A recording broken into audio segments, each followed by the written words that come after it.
Well, good morning, everyone. Yesterday, we finished looking at God setting up his great salvation of the Exodus from Egypt by seeing how Moses and the Israelites point us to our need for a Savior. Much like the Jews had no ability to free themselves from slavery in Egypt, we have no ability to free ourselves from slavery to sin or even to grow ourselves in holiness. We need a Savior.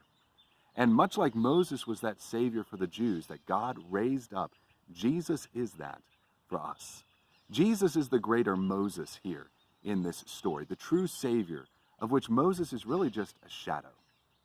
You know how you can sometimes see the shadow of a person coming around the corner of a building before you see the person themselves? Think of Moses like that. Moses is the shadow. Jesus is the real Savior, who at this point is around the corner of the building. Moses is just a shadow. And if you see the shadow, you can tell a little bit about the person, like from the shape and from the way the shadow moves, but you certainly can't see all the details. Moses shows us is like that. He shows us some about Jesus, a lot more than we would really know if we had just had the Old Testament. He does, but we still have to wait till the New Testament to get all those details. But fortunately for us, we can look at those as we study this story. Let me tell you a story, though, from my past. Back in 2013, early 2013, which I know is a long time ago for you kids, but go with me here.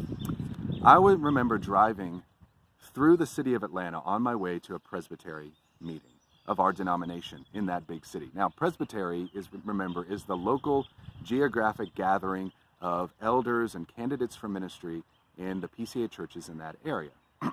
For Great Grace Covenant, our presbytery runs along the 81 corridor north and south, and it's a little east and west on either side of that. But anyway, I was a candidate for ministry at this time in the Metro Atlanta Presbytery. And so all of our meetings were in the Atlanta area. And I was driving from North Atlanta to the south of Atlanta to get to a presbytery meeting on a Tuesday. So that means there was going to be plenty of traffic, so it was going to probably take me at least a couple hours to get there, so I had a lot of time to kill. Yet I wasn't really listening to music or a podcast or even a book. I was actually really discouraged, getting really discouraged. So I wasn't really in the mood to listen to anything. Instead, I was thinking over and mulling over the past year and a half in my mind. You see, I had graduated from seminary a year earlier, and I had been looking for a call to ministry about 6 months longer than that.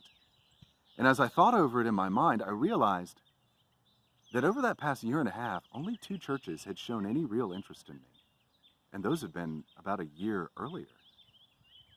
As I realized that I had gone to a General Assembly of the PCA and to 2 presbytery meetings as a seminary graduate without a call, and I was on my way to a 3rd in that same jobless state.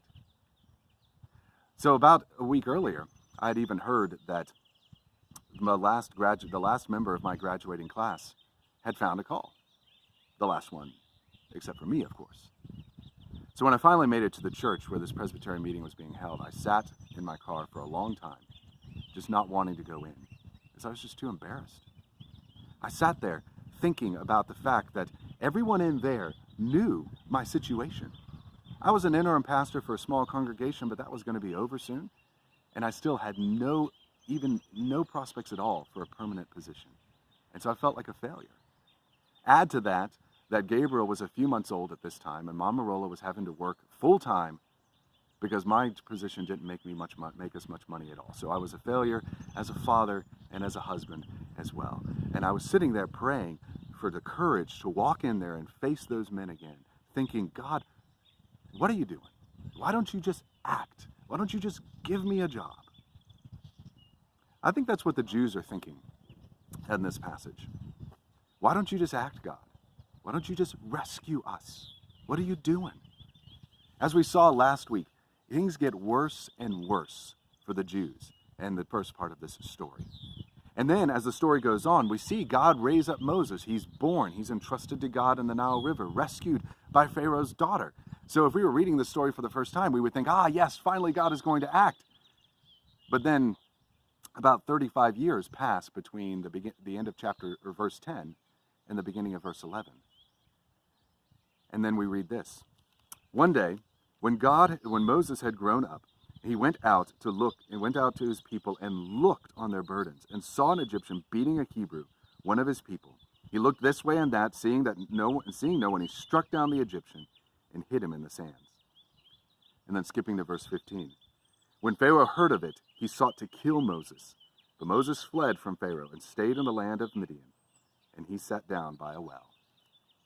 So we'll see as we study chapter 2 that Moses actually already knows that he is called to save the Jews. So right here in the beginning, he is attempting to do that by saving a single Jew.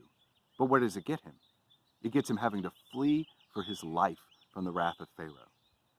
So I'm sure Moses is probably thinking too on his way to Midian, God, what are you doing? I'm trying to do what you called me to do. We'll study this more as we go on, but in the meantime, read chapter 2, verses 11 to 25, and notice the end of the chapter.